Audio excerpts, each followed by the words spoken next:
Le caoutchouc naturel est un matériau exceptionnellement solide, flexible et extrêmement étanche. Il fournit les pneus de nos voitures, les semelles de nos chaussures, les joints d'étanchéité des moteurs et des réfrigérateurs, et isole les fils et autres composants électriques. Il est utilisé dans les préservatifs et les vêtements, les ballons de sport et les imbles élastiques. Au cours de l'année écoulée, il a joué un rôle clé dans la pandémie, dans les équipements de protection individuelle utilisés par les médecins et les infirmières du monde entier.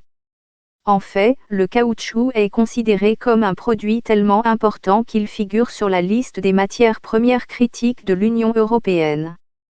Malheureusement, certains signes indiquent que le monde est peut-être en train de s'épuiser en caoutchouc naturel. Les maladies, le changement climatique et la chute des prix mondiaux ont mis en péril les stocks de caoutchouc naturel. Cela a incité les scientifiques à chercher une solution avant qu'il ne soit trop tard. Mais comment une matière première aussi importante a-t-elle pu être mise en danger ? L'offre mondiale de caoutchouc naturel, environ 20 millions de tonnes par an, est produite presque entièrement par de petits agriculteurs divisés qui exploitent des parcelles de terre dans les forêts tropicales. Des millions de ces travailleurs gravitent dans les plantations de Thaïlande, d'Indonésie, de Chine et d'Afrique de l'Ouest, où ils enlèvent soigneusement l'écorce des arbres pour en extraire une sève blanche et laiteuse qui est ensuite moulée en feuilles et séchée au soleil. Au total, ces agriculteurs fournissent 85% de l'approvisionnement mondial en caoutchouc naturel. Mais cet approvisionnement fragile est menacé. Originaire de la forêt tropicale brésilienne, l'EVA, EVA brasiliensis, n'est plus cultivé à des fins commerciales dans le pays en raison de la prévalence du mildiou sud-américain, un agent pathogène catastrophique qui a anéanti l'industrie du caoutchouc du pays dans les années 1930. Des contrôles de quarantaine stricts ont permis de contenir la maladie en Amérique du Sud pour le moment, mais son arrivée en Asie est considérée comme presque inévitable. Pendant ce temps, les agriculteurs d'autres régions du monde sont confrontés à des agents pathogènes locaux tels que la maladie de la pourriture blanche des racines et d'autres maladies qui sont apparues dans des plantations de palmiers à huile voisines. Le changement climatique laisse également des traces. La production de caoutchouc de la Thaïlande a été touchée par des sécheresses et des inondations ces dernières années, et cette dernière catastrophe a également propagé des microbes pathogènes dans toutes les régions où on le cultive. La demande croissante de caoutchouc et la pénurie d'approvisionnement devraient être une bonne nouvelle pour les agriculteurs, car elle rendrait la culture du caoutchouc plus rentable.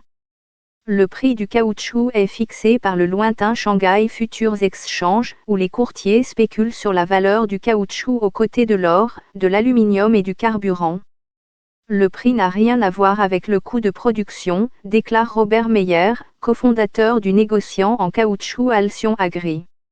En raison de cet arrangement, le prix du caoutchouc par tonne peut varier 3 fois d'un mois à l'autre et, ces dernières années, il est resté très bas.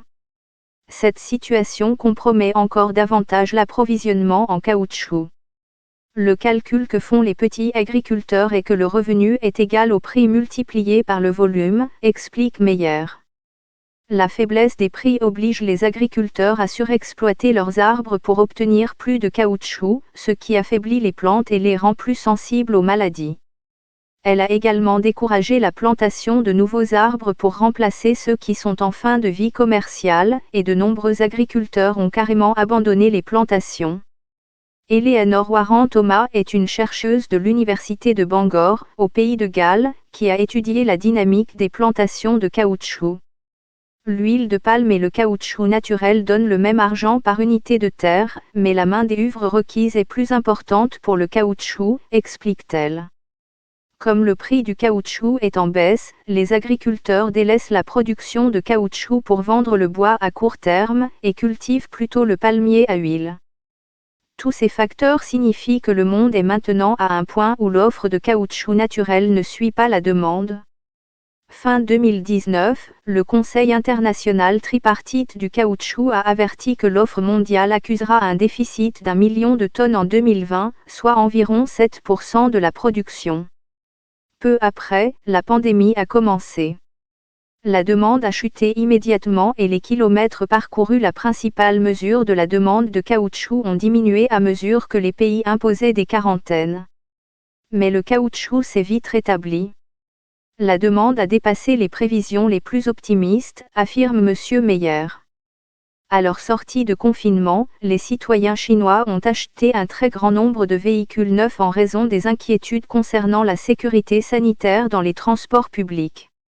Et des tendances similaires sont attendues dans le reste du monde. Depuis lors, la demande a éclipsé l'offre, indique M. Meyer. Il y a maintenant une grave pénurie de caoutchouc à destination et les stocks des fabricants de pneus sont très bas. Bien que le caoutchouc synthétique puisse être produit à partir de produits pétrochimiques, le caoutchouc naturel possède des propriétés uniques que les produits synthétiques ne peuvent égaler, de même que les gants en latex naturel sont plus résistants à la déchirure que les gants en nitrile. Les pneus d'avion utilisent du caoutchouc naturel en raison de sa grande élasticité et de sa résistance à la chaleur, qui peut s'accumuler en raison de la friction lors de l'atterrissage. Une partie du problème réside dans le fait que les travailleurs migrants chargés d'extraire le caoutchouc ne peuvent toujours pas traverser les frontières, de sorte que les arbres ne sont pas récoltés. Et les usines qui transforment le caoutchouc en produits utilisables ont arrêté leur production pendant plusieurs mois au printemps de l'année dernière. Mais le plus gros problème est que les pénuries sont le résultat de problèmes structurels profonds qui ne sont pas faciles à résoudre. D'où la recherche de mesures d'urgence susceptibles de nous sauver d'une crise du caoutchouc. La réponse évidente serait planter plus d'arbres. Lorsque la pénurie de caoutchouc commencera à se faire sentir et que les prix augmenteront, les agriculteurs seront incités à couper la forêt tropicale et à planter davantage d'EVA. Bien que les plantations de palmiers à huile aient fait l'objet de beaucoup plus d'attention, les plantations d'EVA peuvent être tout aussi préjudiciables à la perte de biodiversité, selon Mme Warren Thomas. La flambée des prix provoquée par la demande croissante en Chine en 2011 a entraîné une déforestation massive en Asie du Sud-Est, les gouvernements ayant libéré des terres forestières pour le développement afin de tirer parti de cette tendance. Rien qu'au Cambodge, les plantations de caoutchouc sont responsables d'un quart de la déforestation totale. Toutefois, il faudra un certain temps avant que ces arbres soient prêts à être récoltés, car le processus de croissance dure 7 ans. Nous pourrions également essayer d'extraire davantage de caoutchouc des plantations existantes. En Indonésie, il y a une énorme opportunité d'augmenter les rendements, déclare Katrina Cornish, professeure de matériaux bio-émergents à l'Université d'État de l'Ohio aux États-Unis. Ils cultivent les mêmes clones que la Thaïlande et la Malaisie, mais les rendements sont beaucoup plus faibles, la gestion des cultures pourrait donc être meilleure. Les dégâts immédiats pourraient être atténués grâce aux arbres existants. Une option consiste à appliquer de LTF sur les arbres, un produit chimique qui stimule la production de sève de latex. Mais si l'on en applique trop, cela peut tuer l'arbre, c'est pourquoi les agriculteurs hésitent à l'utiliser. Une autre option consiste à oublier l'EVA brasiliensis une fois pour toutes. L'augmentation de la production doit être garantie par des alternatives, pas par l'EVA, affirme M. Cornish. L'Université d'État de l'Ohio fait partie du programme d'excellence pour les alternatives au caoutchouc naturel, PANRA, un partenariat industriel visant à éviter la crise imminente. Là-bas, les chercheurs étudient quelles plantes pourraient être utilisées pour remplacer l'EVA.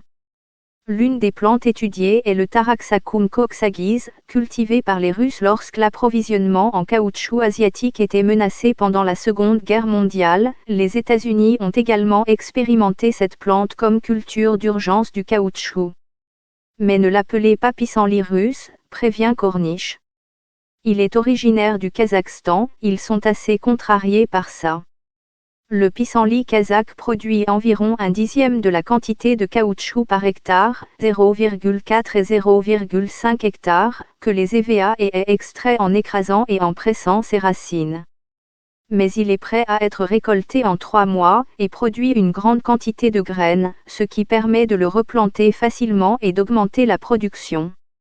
L'année dernière, l'Institut de recherche allemand Fraunhofer ISC a dévoilé un pneu appelé Biskia, abréviation allemande de biomimétique synthétique Rubber.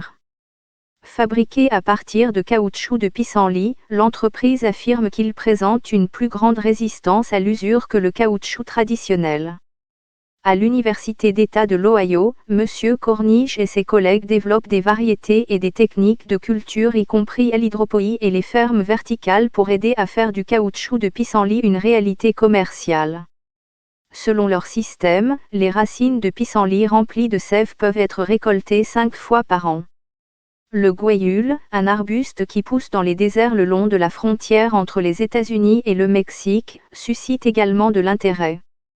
Affamés de caoutchouc pendant la Seconde Guerre mondiale, les États-Unis ont brièvement fait pression pour la production de gouaillul. Bien qu'il soit chimiquement similaire au caoutchouc naturel, il ne contient pas les protéines à l'origine des allergies au latex. Dans le cadre du projet d'urgence sur le caoutchouc, une petite armée de scientifiques et de travailleurs s'est démenée pour cultiver 13 000 hectares de gouaillul, qui devait bientôt produire environ 400 tonnes de caoutchouc par mois. Il faut 2 ans pour que le buisson produise sa première récolte, mais on peut ensuite l'écimer, tailler les branches supérieures, et passer à une récolte annuelle. Toutefois, à la fin de la guerre, le programme a été abandonné, car le caoutchouc asiatique à bas prix est revenu sur le marché. Aujourd'hui, seules 2 entreprises produisent du caoutchouc de gouaillul à des fins commerciales, dont Tulex, qui propose une combinaison de plongée fabriquée en partie à partir de gouaillul et commercialisée par l'entreprise textile Patagonia. Le fabricant de pneus Bridgestone entretient une parcelle expérimentale de 114 hectares de gouaillul en Arizona, qui a produit ses premiers pneus en 2015. Elle a reçu l'aide du géant pétrolier italien École nationale d'ingénieurs, qui entretient une autre parcelle d'essai de gouaillul en Sicile. L'urgence d'accroître ces efforts intérimaires ne fera que croître. La demande mondiale de caoutchouc naturel continuera de croître, en particulier à mesure que les pays en développement s'enrichissent. Les voitures représentent la plus grande partie du marché du caoutchouc et si chaque famille africaine se retrouve avec 2 véhicules, cela représente une énorme quantité de caoutchouc, explique M. Cornish. Il y a des signes de changement, de nombreux gros acheteurs de caoutchouc dont Bridgestone, Continental et Goodyear ont rejoint la plateforme mondiale pour le caoutchouc naturel durable, qui interdit l'achat de caoutchouc cultivé sur des terres récemment déboisées. Meyer fait maintenant campagne pour un prix minimum fixe pour le caoutchouc. À l'instar des systèmes de commerce équitable pour le café et le cacao, cela garantirait les moyens de subsistance des petits agriculteurs des pays en développement et contribuerait à renforcer l'approvisionnement en caoutchouc. Je ne fais pas cela pour m'enrichir ou être riche pendant encore un trimestre ou 2, je dois penser à long terme. Ce que je recherche, c'est un approvisionnement durable, qui ne soit pas incompatible avec la conscience humaine.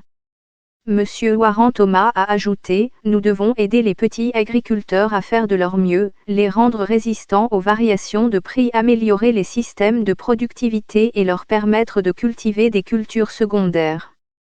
En fin de compte, l'intensification de la déforestation de ces cultures de rente est une mauvaise nouvelle pour le climat, la biodiversité et les populations, et doit faire l'objet d'une réflexion approfondie.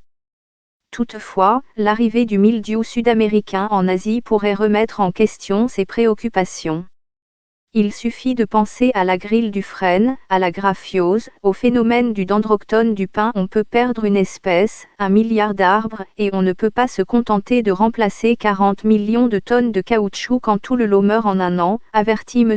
Cornish. Selon M. Cornish, si au moins 10% du caoutchouc utilisé dans le monde provenait de sources alternatives, il serait possible de les augmenter en cas d'urgence. L'Arizona compte à lui seul environ 3 millions d'hectares de terres désertiques propices à la culture du gouaillul. M.